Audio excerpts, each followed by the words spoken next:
요즘 뉴스만 보면 정말 머리 아프시죠? 연일 쏟아지는 전쟁 소식에 시장은 흔들리고 다들 공포를 이야기하는데요. 과연 정말 그럴까요?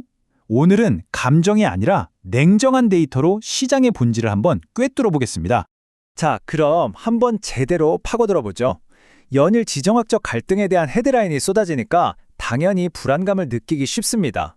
하지만 시장의 움직임을 자세히 들여다보면요, 그보다 훨씬 더 복합적인 이야기를 하고 있더군요. 우선 아마 다들 제일 걱정하시는 부분일 거예요. 바로 현재 진행 중인 분쟁, 그리고 그게 우리 경제에 미치는 영향에 대한 이야기입니다. 이 슬라이드에서 정말 흥미로운 거 말이죠. 바로 이 괴리감입니다. 왼쪽을 보세요. 뉴스는 온통 호르무즈 해협이 막혔다, 유가가 100달러로 넘었다, 이런 암울한 그림을 그리고 있죠. 그런데 오른쪽을 보면 시장은 정작 다른 생각을 하고 있다는 겁니다. 초기 충격은 좀 잦아들고 이제는 경제 펀더멘탈, 그러니까 본질적인 가치에 더 집중하고 있다는 신호가 나오고 있어요. 실제로 코스피 차트를 보면요, 이런 혼란 속에서도 여러 차례 아주 견고한 지지선을 확인하는 모습을 보여줬습니다. 이게 뭘 의미하냐면 시장 참여자들이 이 정도면 최악의 시나리오는 가격에 다 반영됐구나 라고 판단하고 있다는 아주 명확한 데이터상의 신화인 거죠. 자, 그럼 다음 핵심 요인으로 넘어가서 이게 어떻게 연결되는지 한번 보시죠.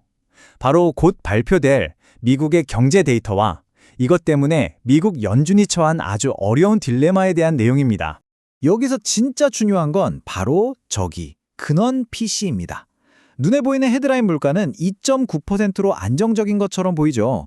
하지만 연준이 진짜 예민하게 보는 근원 물가는 오히려 3.1%로 오를 것으로 예상되고 있어요. 이게 연준 입장에서는 정말 골치 아픈 시그널이거든요. 다음 금리 결정을 앞두고 굉장히 까다로운 상황에 놓이게 되는 겁니다. 그러니까 이게 바로 다가올 FOMC 회의의 핵심 질문이 되는 겁니다. 고용은 둔화되는데 물가는 오른다? 이거 자칫 잘못하면 스태그플레이션 아니냐, 이런 오려가 나올 수 있거든요. 연준이 이 데이터를 이건 일시적인 현상이야 라고 볼지, 아니면 이거 심상치 않은데 하는 지속적인 추세로 볼지에 따라서 시장의 분위기가 완전히 결정될 겁니다. 좋습니다. 그럼 이렇게 복잡한 거시경제 환경 속에서 도대체 돈은 실제로 어디로 흐르고 있는 걸까요? 우리 한국 시장 안을 한번 들여다보죠.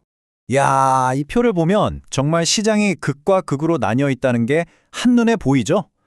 증권, 반도체, 건설 섹터는 연초 이후 저렇게 엄청난 수익률을 기록하며 날아가는데 다른 한쪽에선 마이너스 수익률을 기록하고 있습니다. 같은 코스피 시장 안에서도 완전히 다른 세상이 펼쳐지고 있는 거예요. 지금 시장 내부에서는 아주 흥미로운 순환매, 그러니까 돈의 흐름이 바뀌고 있습니다. 원자력 발전이나 건설 같은 종목은 정책 뉴스나 에너지 안보 같은 새로운 테마를 타고 오르고 있어요. 근데 정작 모두가 주목하는 반도체나 에너지주는 단기적으로 약세를 보이고 있죠.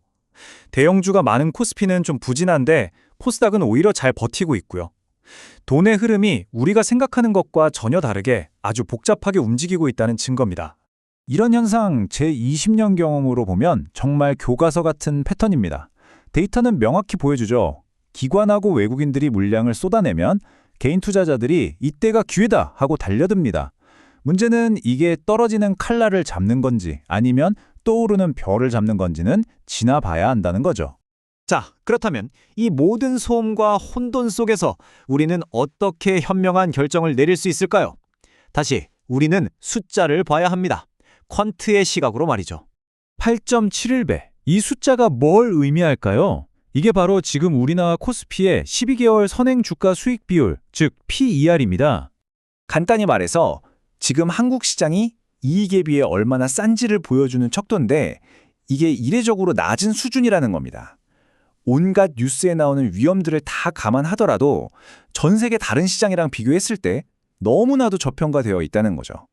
퀀트의 관점에서 보면 이건 공포가 아니라 오히려 매력적인 진입 기회라는 신호입니다.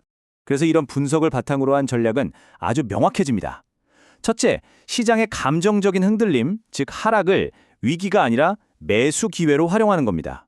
둘째, 이미 시장에서 검증된 주도 섹터, 그러니까 상사나 자본재, 비철금속, 반도체 같은 곳에 비중을 늘리는 거고요. 마지막으로 그동안 소외되었지만 펀더멘털이 괜찮은 소프트웨어나 헬스케어 같은 쪽에서 다음 회복의 물결을 노려보는 겁니다. 자, 결론입니다. 헤드라인은 계속해서 공포를 말하지만 데이터는 우리에게 기회를 가리키고 있습니다.